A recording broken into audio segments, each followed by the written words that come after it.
Beardy and the Beast Media Club. Ba-da-ba, ba-da-ba. This is a placeholder intro song. A quick editor note before the podcast begins. Unfortunately, there was technical difficulties in the first half of this podcast, and we had to change the recording structure midway through. Unfortunately, one of the members of Beardy and the Beast forgot to renew their CAPTCHA reading license, and this affected the quality of the podcast. Thank you for your understanding. Right. Thank you for joining us for a very spooky Beardy and the Beast Media Club, a full spoiler discussion into a piece of media. There are certain rules to abide to if you wish to avoid spoilers, and we're going to break them all. If you enjoy what we do, please share us with your friends or join the conversation in the comments or at our Discord. A full list of services we are available at can be found at beardyandthebeast.com. As always, my name is Drew, and we also have our very own made-for-television Drew, Devin. Oh.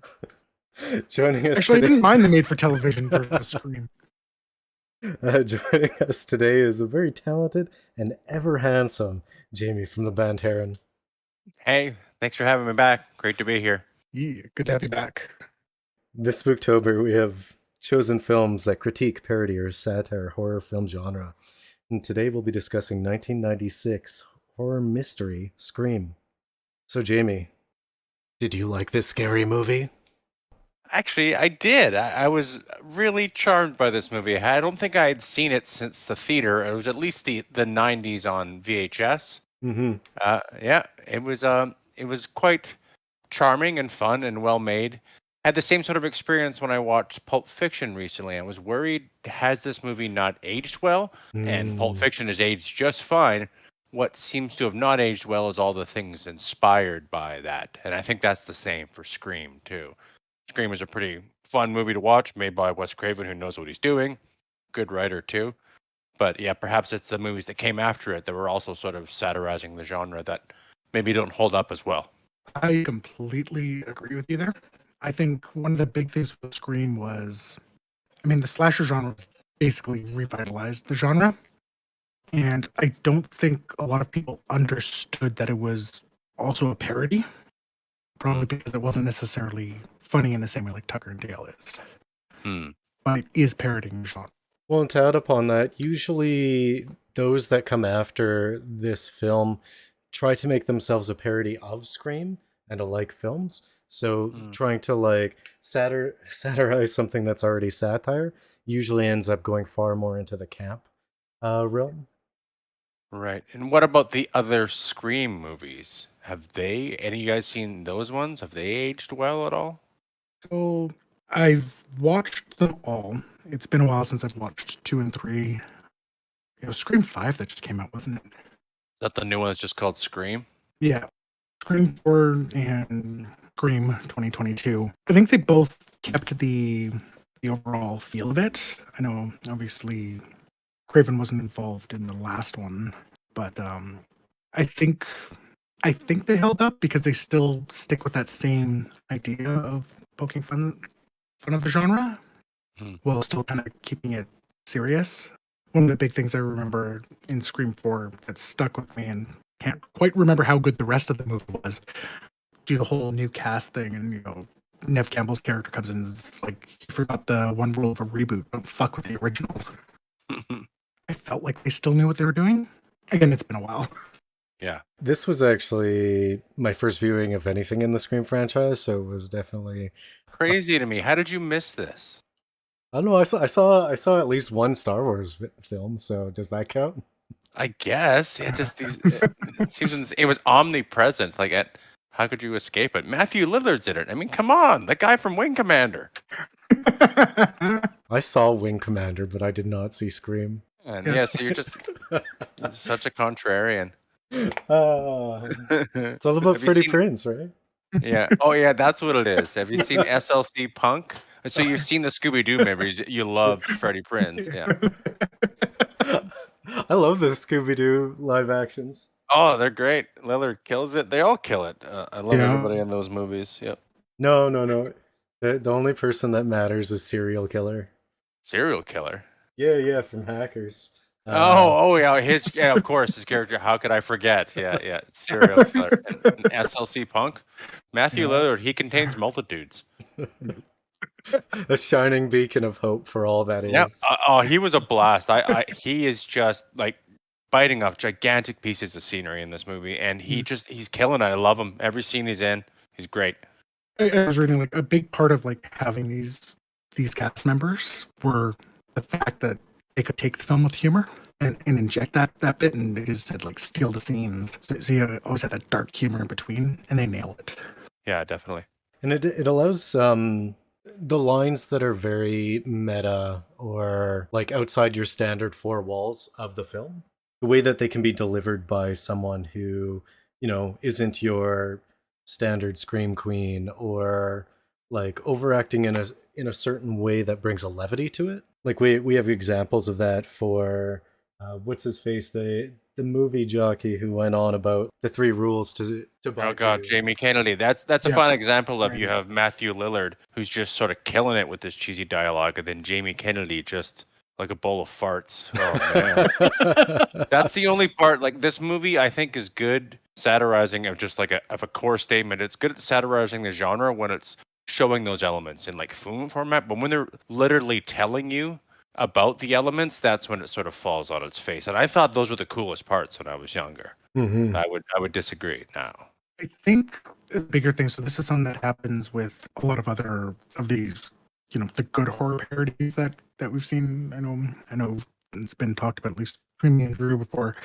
It's not that he was spelling out the rules. It was, I think, more that it was also condensed. If you probably could have spread out the rules a little bit throughout the film, and you might not have felt as, not to put words in your mouth, ham-fisted, I'm guessing. Yeah, but I guess he does. They sort of tried that a few times when they're in the movie store, video store, or what have you. But yeah, I don't know. It's probably hard to make that sing.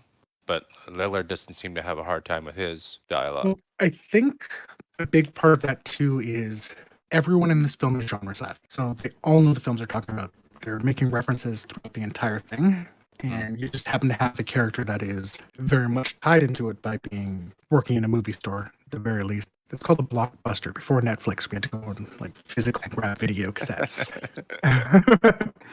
which is a precursor to DVDs and Blu-ray. Hey, there is still a place down on Cook in my town that Is it Yo Video? it might be still going? There's Yeah. still a video rental place there. We still have a Black Dog Video here in Vancouver. They're still alive yet.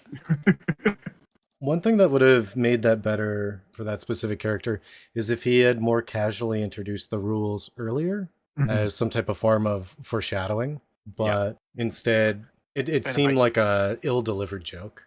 Yeah, and if I'm thinking about that too much, he maybe is playing the part he's supposed to play as the annoying know-it-all in these horror movies. So like the Shelly from Friday the 13th or what have you. It's like he doesn't sort of get what's coming to him, quote unquote. But I guess if I thought Jamie Kennedy was a decent actor, maybe that's what he's trying to do. But who knows? Yeah. Didn't work for me as the rest of the elements, what I thought were quite good in terms of the character development and just shooting it. So, hey, Yeah, Wes Craven, good director. Turns out. at least one film. Yeah.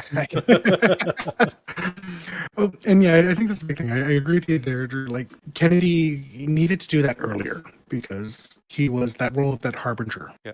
The problem is, I mean, with that being said, you have to remember that harbinger scene where he's doing that. There's still almost an hour left of the movie at that point. True. Yeah, that party is like a good third of the film. So yeah, it should have been a little bit earlier, and they kind of did it when he was talking about, who could be the killers. I mean, correctly identifies who the killers are. It's Skeet, Yeah.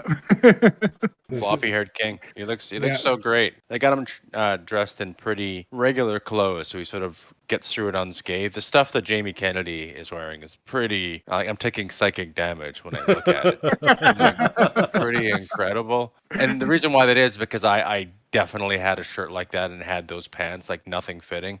It's just it's a personal attack, I think. Because it's still kind of that grunge era kind of makes It sense.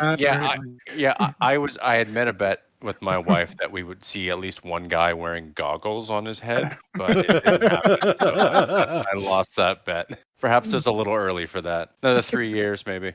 This would have been firmly after like grunge was the less economically fortunate people actually having to go to like secondhands to get their flannels. It started getting mainstreamized and Oh yeah, popularized. and leaning into new metal too is just sort of coming up too. Yeah, so Mhm. all sorts of horrible things for men's fashion. There's good things with men's fashion. Yeah, but other than that, like I think Skeet went pretty good. They tend to keep the main characters in pretty classic, Mhm. waffle prints, decent T-shirts, and Neve And Campbell. Neve, is that how you pronounce that? Nev. Nev. They keep her in pretty like stripped down stuff. Rose McGowan, her outfit's going out, but all out, but it's probably supposed to. She's the gregarious sort of slut character, quote unquote. Mhm. I actually read a little bit about what they did with the costuming and such with Rose McGowan. Part of it was with like they just wanted to make her a straight tomboy, and she didn't quite feel that worked, which is why we had a lot of that sports themed stuff, but still in a very feminine way. Mm. Interesting costume note: they had to like nail her shirt to that cat door because she was small enough to get through. Let's just say there might have been some wardrobe malfunctions. Oh, I was gonna say, yeah, she got the top part, and that seemed to be the widest part of her, so she got that through Yeah. clearly. Yeah, but yeah, they just poured her into those outfits. And like with Nev Campbell, one of the big reasons they apparently cast her for it was because she was still what, party 5 at the time.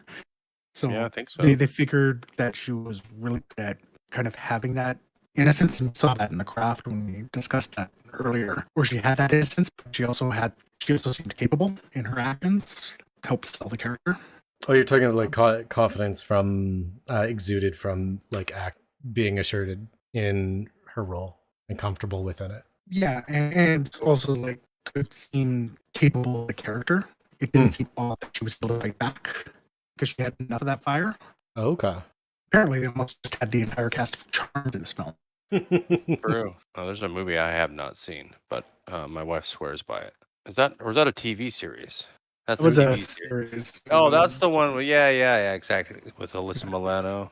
I am interested in one thing. Devin, you sent me a message the other night when you were rewatching this, something about a piece of foreshadowing that you'd never seen before.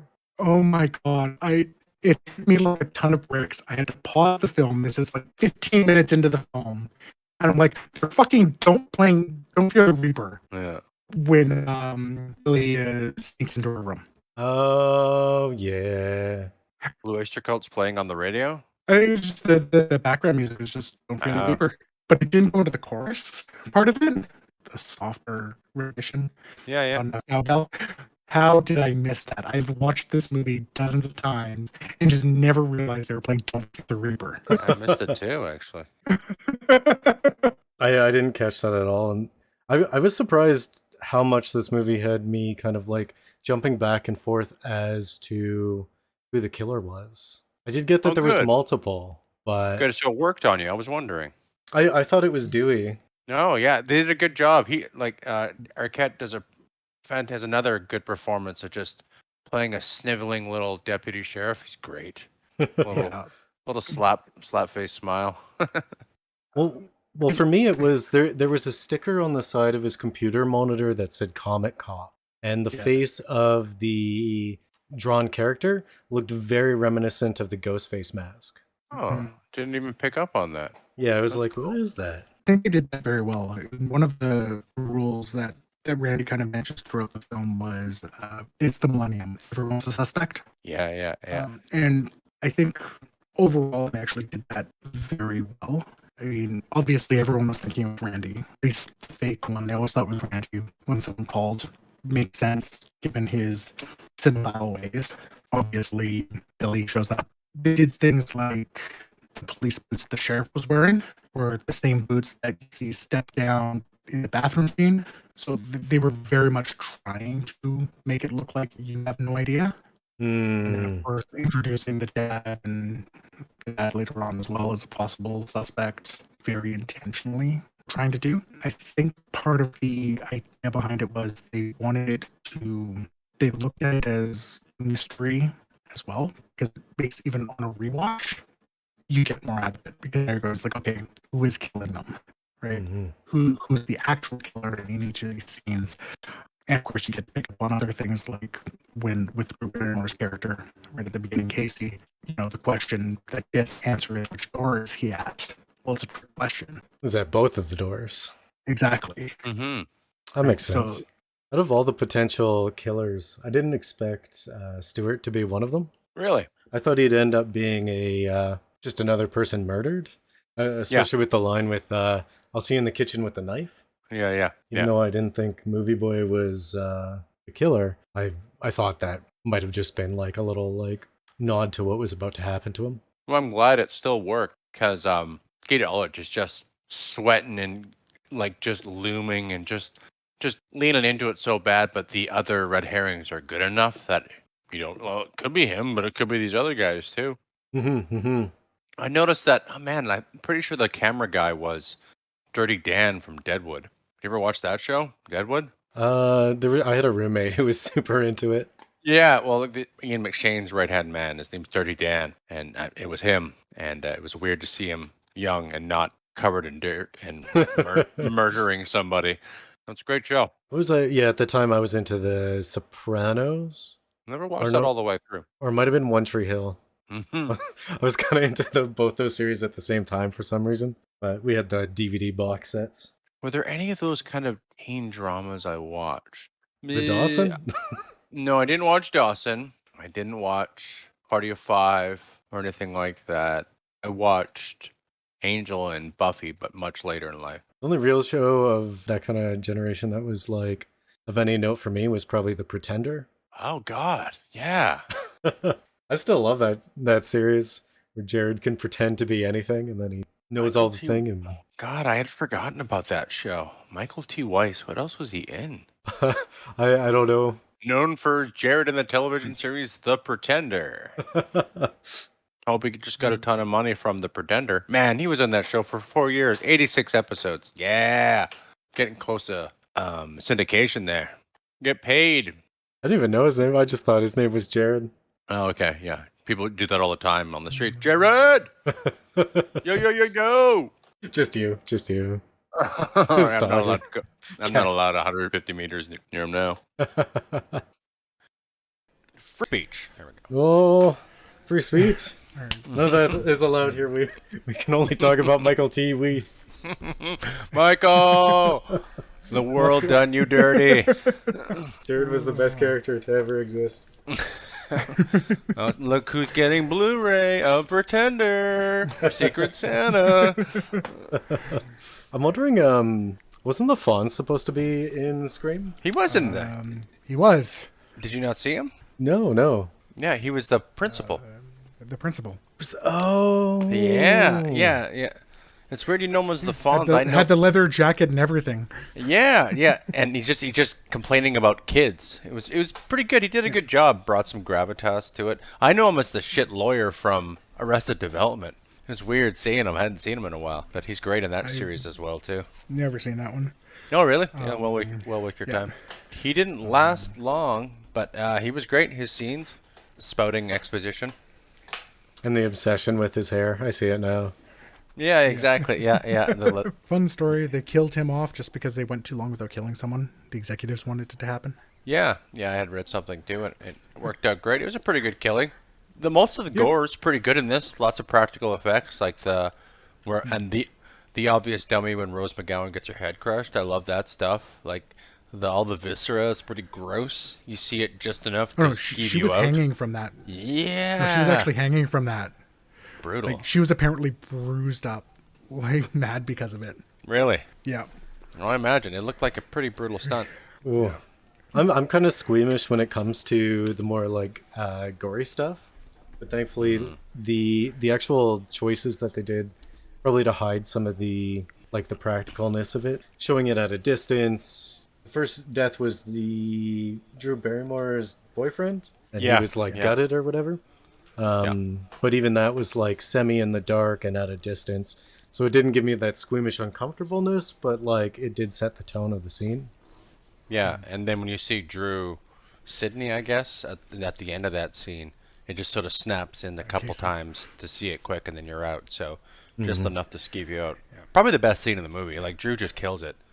It just keeps Well, I mean, building and building, and there's just so much going on, and you just feel being in the suburbs in these giant houses where every window is open, and you know everybody can see you. Yeah. Well, I mean, that very seems effective. iconic. Yeah, it's a good reason. She's on the poster too. I think she's the biggest on the poster, probably the biggest name at the time. And they kill her off in the first scene. That's good. It's like Steven Seagal, an And executive she was decision. She was also the headline for the film. What, Drew Barrymore in Scream? Or Yeah. oh.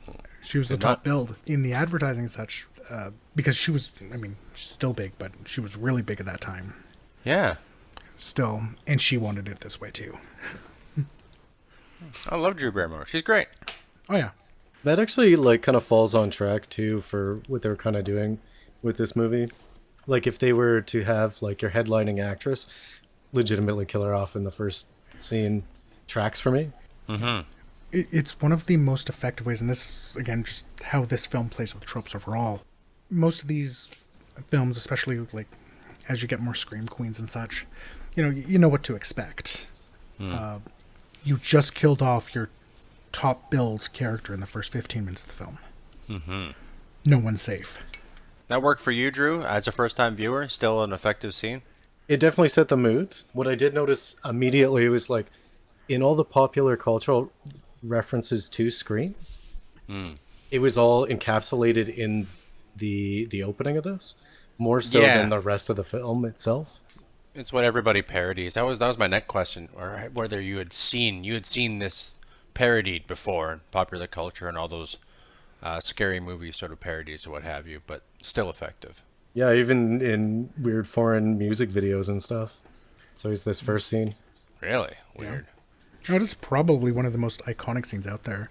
Apparently, this is like one of the top grossing films for a good while too. And Oh, it's the top slasher insane. film up until like 2019. Like it was only just toppled like the Yeah. top slasher films in horror films are basically Scream, Scream 2, Scream 3. Yeah, like it did 10 times its budget. Crazy. Unheard of now. And they released it at Christmas. What? Really? Yeah, this movie released at Christmas because they wanted to give horror fans something. Ooh, I love it. Yeah, I definitely remember seeing this in the theater in my little hometown, and I remember loving it. And I was the person who was watching all the crap that this is parodying, like the glut of 80s and 90s horror that I was just like an omnivore, just sucking up as much as I could. Yeah, so it really resonated with me at the time, and still did. Staying up till 2 a.m. to catch extremely early showings of whatever horror movie could actually make it to the television. Yeah. We had what was Super Channel at the time, which was like I guess like Canadian HBO, I don't know, and they would get movies Yeah. quite a bit later afterwards, but they would play them nonstop when they got them, and that really developed me for a taste of watching a movie and over again. And I would watch these horror movies, and I'm a giant coward. I was always a giant coward when I was watching these films, but just couldn't get enough, and I would just work myself up into such a little tizzy watching, Rawhead Rex or The Fly remake or something like that. Didn't really matter the quality. They all destroyed me, and I loved them. Friday the 13th Part 6, probably my favorite at the time. I watched that one a lot, and probably my favorite in the series. It's the one I show to people if they've never seen it before, because it knows what it is. It's right in the middle. It's goofy. The kills are really fun, and it's got that more supernatural bend to it, so that's what people are looking for. You don't need to explain the lore. Okay, so Jason's mom was the first, and then, none of that sort of stuff. It's just good fun. Don't need to know much about it. Guy was dead, struck by lightning, now he's not dead. Here we go. All the deep Jason lore. Actually, you know what? This movie had me Scream had me lock my window. It was weird. Like it did something to me. It was more in the tone and the way that they're doing like their choices and sound effects resonated with whatever it is in these type of movies that makes me look over my shoulder or like questions the dark corner of the room. This one was actually, as goofy as it might sound, had me doing that same thing. Was it that part where she called 911 over TTY? Was that the part that shook you to your core on her gateway computer, I think? All right. Okay. Yeah. Okay. That's impressive that someone knew how to do that in 96 to hop on the internet and try to reach it. Like, that was impressive. I couldn't tell what kind of computer because there was just tears of joy streaming down my face. Wonderful. Yeah, but I even, like, I've seen this movie a bunch. The first scene, and there's a couple scenes where Sydney's being stalked, they still work. I'm like, I know how this ends, and I'm still getting a little antsy. Mm-hmm. Well, I think, again, there's a few things that they do well. So, from what I gather, they never looked at this as a pure horror film. Like, they went to the rating boards with it as a comedy, and that's why it didn't get, like, an NC-17 rating. They told them to look at it as a comedy instead. When you're talking about the sound, like, apparently the sound designer and soundtrack guy was looking at it as a Western. The writer was looking at it as a mystery. So you get the kind of this, I don't know, beautiful hodgepodge of these different genres bleeding together. Like, it definitely knows what it is. Like, nothing takes away from either of the other parts, but it just creates something very unique. Yeah, there's some weird industrial sort of soundtrack stuff at the beginning, and then it sort of moves to more, I guess, contemporary sound or songs. Mm-hmm. But it was good. Pretty sure I heard a Republica song. Not that Republica song, the other one. I don't remember what it's called. I think Drop Dead Gorgeous? Maybe. I think you're right. Yep. Right when they go and kill Tatum. Mm-hmm. This is very much in the time, though, where they started lining films with tracks to sell a CD. Oh, yeah. So you have, like, Scream the album. Yeah. I don't remember. I can't think of anyone who didn't have the Crow soundtrack in my friend group and just didn't mainline that all the time, exposing me to so many bands that I'd never heard before. But it still holds up. That was only a couple years before. I never felt that any of this music pulled me out, like a lot of films that do that can do. Yeah. Which, like, you're just watching for the song. Like Drew's favorite, Queen of the Damned. Like, I'm just saying, it's not a valid movie soundtrack if Will Smith isn't rapping on it. That's right. Yeah. It's the Willennium. He explained it in the song. You know what? It makes me wonder, just kind of like to shift focus here, because at this time, this is where we started getting into more of the, like, pop industrial nu metal sounds that were coming out, and I'm wondering if, like, movies like Scream help push that into the mainstream, or was that just like the production people kind of latching on to it? It's like, oh, this is what's popping right now, we're gonna line our album with it, or our film. Yeah, this one didn't seem like too egregious. I didn't recognize most of the songs, and they were deeper cuts. You figure if they're gonna get Republica, they're gonna do Ready to Go, I think the song is called. But maybe they didn't have the money for it, and maybe part of work to their benefit in the long run, because you got more time appropriate, but less not dropping a Stone Temple Pilots song right in the middle of it. No, I really think it goes more to they knew what they were trying to do. You're not going to use that when, again, you've got Drop Dead Gorgeous, which, you know, even if you don't realize what song it is, it's relevant. Or, like, again, when I was saying the Don't Fear the Reaper. Point. These were very conscious choices. I don't think they were just, oh, this is the sound that's popular or something, because, again, it all worked. Yeah, that's a good point. Everyone behind this movie is a pro, so it makes sense. They would know what they're doing and know how to pick a song cue. You know what? The fact that it, like, even Don't Fear the Reaper was, from what I can tell from this, was a cover. So I'm thinking that that kind of gives it a little bit more street cred, I guess you could say. It kind of brings it to being more atmospheric rather than pandering to a demographic. Yeah, I didn't recognize it at all. Yeah, but if you probably played the actual one, familiar with that guitar and that production enough, that I probably would have picked it up. It's subtler. Yeah. Mm-hmm. Well, I mean, again, I said I've watched this film dozens of times, and I just have like half a page in all caps. How the heck did I miss this all of these times? And immediately messaged Drew. And I don't feel so bad about missing it all these times, considering, you know, Drew missing it is fine, but you said you've watched this movie probably as much as I have, and you didn't catch it either there, Jamie, so. Yeah, and I just watch movies different now, I think. Yeah. More familiar with film language, not in sort of a pompous sort of way, but just more exposure to movies. At this point in my film genre, I was watching lots of VHS crap, not a lot of auteur stuff, you know what I mean? Or what you would consider good films, I guess. I had the 3 cassette tapes when I was a kid. One was Dancing with Wolves, one was the Santa Claus, and one was Power Rangers the movie. We should add Power Rangers the movie to our list. No. You know what? I did expect a whole lot more like direct foreshadowing and spelling things out ahead of time, just with the kind of atmosphere that they were painting, with the clever, like, being film savvy, or at least setting something up and then completely going in the different direction. A good instance would be the whole when the killer was talking to Drew Barrymore, saying, was it Drew Barrymore? Or it might have been Nev. When it was like, they're always busty and dumb, and they run up the stairs instead of to the door, like they should have.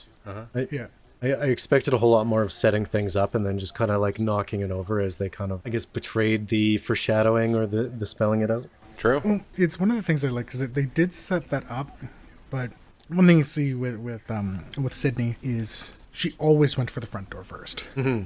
Like, there wasn't a single instance where she didn't. Though I found that really funny when she was attacked the first time. It actually would have been safe for her to run upstairs. Yeah. Because we saw her entering in an upstairs entrance, so she would have had an escape there, which actually would have been a nice subversion for that. Well, that's what I expected there, because she went for the door, but the chain latch was closed, so she ran up the stairs. I immediately thought, like, 30 seconds ago, they showed her entering the house via a door in a room, and now she's, like, trapped in it. It just didn't show that angle. Mm-hmm. Yeah. Just seems like an oversight. That's kind of how I read that one, too. Again, I don't necessarily know the audience would have realized that there was an upstairs door. It was kind of a moment like... You know, people are dumb.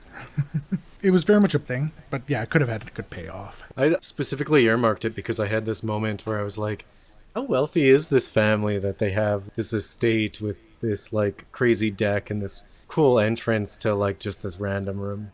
Every house had that. Every house a mansion. Yeah. It was definitely fun in that manner, like constantly guessing and then them going out of their way to show scenes directly. So it makes you create a checklist in your mind. You have your idea of who it is, and then, you know, 2/3 of the way through the movie, it's like, but they can't be because they were with this person and this person over here still died. And the first time they did that, I went like, oh, there's 2 people. But a big part of that, there's 2 people. I think which is something that we've talked about in other films too. There being 2 people as the killer is one of the things that actually sets this film apart from the genre. So now you'll see multiple killers more often. That was unique for this film at the time. Yeah, well, they put it on the timeline for sort of when that was popular or a thing. What would have been more direct for its time would have probably been something along like Skeet was the killer and Cotton was like his estranged dad or something like that. And like he might have been falsely accused or whatever, but even then, because of course in this version Cotton would have, you know, died by the hand of the state or something. Yeah, I think that would be normally how you would see that, something like this in the genre. Mm-hmm. It's nice that they, I mean, I don't think they could have done that because it would have been way too obvious. Yeah. Again, at the time where the idea of multiple killers is unique, just the whole being in jail thing when when they get that second phone call would be enough to go, oh, okay, he was just the red herring. Yeah. And then you don't really think about it again until a bit later where it's like, who did you make your one phone call to? They do a good job of bouncing back and forth of, is it him, is it not him, is it not him, and just keep you guessing. Yeah. Well, and with movie logic, because of the way that they laid it out, you, like, historically, how they introduced him during that scene, you would have written him off almost immediately. Even with the dropping of the phone, you're like, that's just a red herring. Yep. And you would have dismissed him. I think the one thing of foreshadowing that I still I'd never quite pick up for, it's with Lillard, with Stewart being one of the killers. And again, I think it's just his delivery with everything. He's so over the top that you don't ever really take what he's saying seriously. Yeah. Especially where you compare that again with Jamie Kennedy's Randy, who's very deadpan, very serious about it. Oh yeah, no, you could be a psycho killer. I see that. And they even name it too. Yeah. Well, they play him off like the comedic relief, right? Comedic relief is usually somebody who dies near the end. Yeah. Yeah, true. And Billy is your sort of more traditional killer with the motive too, whereas Stu is like, meh. Yeah, I think he answers peer pressure. I think is the Yeah. answer he gives. Yeah, so he's got no real motive. Apparently, there was a bit of discussion around that. I mean, even in the film, they say it's scarier when there's no motive. But the execs thought, no, it's, it's important to have the motive because it gives kind of closure to the story. And they're like, well, we've got two killers. Why not both? Yeah. Yeah, I think sometimes, yeah, it depends. They had their cake and ate it too. We did both. But you can have something like funny games where you'll never know the motive of why those people are doing that. I think the only reason why the killers I think it's that funny games is like, why are you doing this? And they say, because you were home. That's all you get for that movie. And that is I haven't pretty seen terrifying. that one, but I've heard that, yeah. Oh, it's not fun. Yeah, it's like... Oh, yeah, no, Strap in. I understand it is one of the least fun of the genres, like that and like Lake Mwanga and such like that. Like, they're movies that I have on my list, just haven't seen.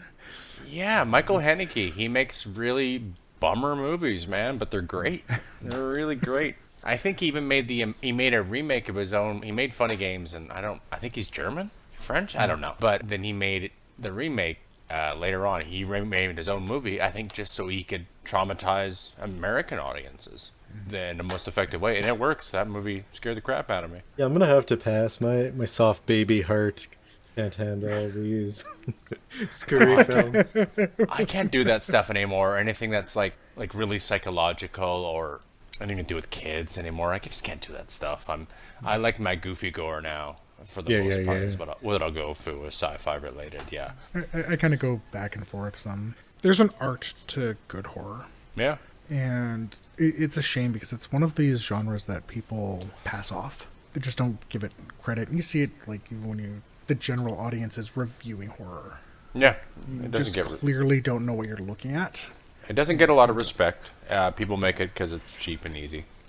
Yeah. Yeah, but it doesn't get a lot of set, but it's hard to do well. And a skilled hand, you can tell almost immediately in it from all facets. And a lot of it ends up just being the little intricacies in every little bit, sound design to practical effects. Like, acting will always be important, but the atmosphere, I think, and perfecting that atmosphere is so much more important in the horror genre. Definitely. Apparently there's a lot of the jokes and the humor of this, it was ad-libbed. It was just stuff that happened. For example, near the end of the film, Billy throws the phone and hits Stu in the head. And just goes, why'd you do that? You're such a dick. That was it. Like, it was just something that happened. Some great lines like, did you really call the cops? Yeah. Oh, my mom and dad are going to be so mad at me. I think that was ad-libbed too. No, like, he kills it. So how much of this movie do you think was intentionally a satire and a comedy, and then it just sort of ended up that way through the process of making it? I think it was always meant to be a satire, or just because people think satire means humor. Definitely satire, definitely parody. I think that was always the case, and I think that's why they chose some of the cast they did. Right? Because there were people who could kind of play around with it a bit, improv a bit. Lillard and Kennedy can be funny. I enjoyed myself quite a bit. I don't know if I'll watch the other ones, but I think there's a couple of this time. I remember liking I Know What You Did Last Summer, and I remember I Know Who Killed Me. The Lindsay Lohan movie is completely batshit, and I love that movie. Recommend that. Yeah. There's a smarter person than me, Elliot Kalin, who contends if that movie was in black and white and in Italian, people would think it's a masterpiece, and I kind of agree because it's insane. I haven't even heard of that movie, and I haven't seen I Know What You Did Last Summer. Oh man, imagine if someone like me tried to make a David Lynch movie. That's kind of what I Know Who Killed Me is. It's wonderfully, it's such a big swing made by someone who maybe couldn't reach farther than their grasp or something like that, but it's wonderful. I love it. It really got shit out of the time, but man, check that one out. It's fun. I might have to, simply because you recommended it. I know I don't remember the other Scream movies as well. For the most part, I always felt like they tried to stick with the tone at least. Even the Netflix series that they made a little while ago wasn't bad. It was different, but It does make you worry, like, even if they tried to capture it, were they able to get a hold of that magic or that little special ingredient X to make it into a real girl. The later films go on and joke about, they make a movie called Stab based off of it. Tori Spelling plays Neve Campbell's character. It's one of those things where the filmmakers understand how the sequel baiting happens, but most of the cast and crew are going, it's like, no, it's got to be the right script. The series hasn't let me down. They've never been the original. Wait a sec, Neve Campbell was in an episode of The Kids in the Hall? Makes sense. She's Probably Canadian, she's right? Canadian. Yeah. I'm gonna have to watch that, and and finish The Kids in the Hall re-release. I watched the first episode, and it's Oh man, I was very happy. Like right out the gate, full frontal male nudity of men in their 60s, like unreal. They're back, baby. you don't expect it at all, and the fact that it pays into the joke well. Oh God, yeah. Good stuff. I have not seen it yet, the new Kids in the Hall, but I need to. Oh, it's worth it. Yeah, it's good to see him. Oh yeah. It still makes me remember the episode where Buddy gets paid to assassinate himself. Oh God, I don't remember that one. Anyways, with that, Well, so I guess just one more thing just before we wrap up, because I'm a dick like that. can What confirm. did you guys think? I was wondering what were your guys' thoughts on like the references, cameos to just the genre and Oh, you mean like the janitor Freddy wearing the sweater and the hat? Yeah. I did notice that. I don't know if I noticed any other ones. Can you think of any? I'm sure they were there. Linda Blair was one of the reporters. Oh yeah, Linda Blair is one of the reporters. Right. Yeah. I only saw it in the cast list. I didn't notice it at the time. And just like the references to characters too. I like how they talk. It wasn't a Wes Craven film. It was a Wes Cameron film. Oh God. I kind of like that. It's like you can't directly call it as Wes Craven, but you know, Cameron has done his share of horror as well. Yeah, didn't he start with Piranha or Piranha 2, I think? Cameron, I just think of things like The Abyss and The Thing, Yeah. because you know all of his movies starts with T or A. Some body horror element in a lot of his stuff. Yeah. I've heard of the Terminator. By Alfred Schwarzenegger, of course. Yeah, he wrote and directed it, right? Yes, Yeah. yes. Yeah. He's a Frenchman, I believe. Yeah, those kind of like obviously the big ones. I know apparently like the writers had to like argue with Wes Craven that nope, it's a good thing that these characters are referencing him, because he's like, I don't want to call that out. It's like these are clearly horror buffs. They know the genres. It would be weird if you weren't mentioned. Yeah. All right, I promise I won't interrupt this time, Drew. I'm gonna let you finish now. Oh no! Well, I mean, I don't have a written outro or anything. Now that I'm re-put on the spot, I had my confidence, and now I'm lacking Oh, confidence. back on his heels now. Get him. Well, he's weak. Oh no! So how many stabbings do you give this film, Drew? How many stabbings? Sounds like you don't have your arbitrary rating system. I would give this many stabbings, many love stabbings. I thoroughly enjoyed this film, and I could be easily convinced to watch another of the Scream series. Mostly because, like, my first viewing, it wouldn't be like going out of my way to revisit it in such a manner. What about the Final Destination movies? I never really watched those, but they are of this time. Oh my god. There's one They're where this amazing. girl falls back into a shelf, and there's this nail gun behind her, but her hand's like against her face, and then it gets like from behind nailed to her face. I mean, sold. One ticket, please. They're amazing. They're terrible, but they're amazing. Yeah, great. Sounds like Hellraiser. I don't mind me a Hellraiser. Yeah, those sequels are like, oh, you got to be into it because, Yeah. yikes. They should just do Hellraiser versus Michael, and then they can do a threequel that's Freddy versus Jason versus Hellraiser versus Should we Michael. tell them that Freddy vs. I Jason guess it'd be exists? Pinhead, technically, Yeah. not Hellraiser. You know there is Freddy vs. Jason, right? Yeah, that's what that Terrible. was the joke. Okay. That's It's like they should have them, and then the threequel should introduce Hellraiser. I know that there's probably at least a limited run of Dark Horse comics of every single combination we can possibly think of Freddy versus Jason, Jason versus the Cenobites, Howard Wasn't the there Duck like versus the Thing. someone versus Leprechaun? I feel Versus like that who? was one. Leprechaun? Oh, oh I don't know yeah, I actually remember this. like it was a movie or a comic. It was a movie. Pretty sure. Another series that I never got into was the Leprechaun one. I'd always see some funnies in. As long as Warwick That had Davis Jennifer gets paid. Aniston in it. Holy Yeah, the first one. She doesn't like to talk about it. I always remember that fact too.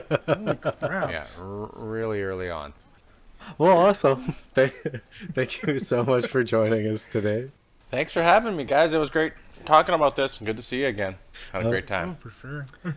As I understand, you'll be having an album release soon after the release of this cast. That's correct. We recorded our new album, our third full-length, Empires of Ash. It'll be out in November for a limited digital and cassette release, and we'll be releasing a vinyl release later on. Vinyl? In the vinyl later year, probably early 2023, considering everywhere's backed up. But yeah, look for that. You can listen to us on all of your platforms. Just search for Heron Sludge. Thanks for listening. And I'll put a full list of everything I can find in the description of this. Hey, thanks. It's awesome. Thanks for having me.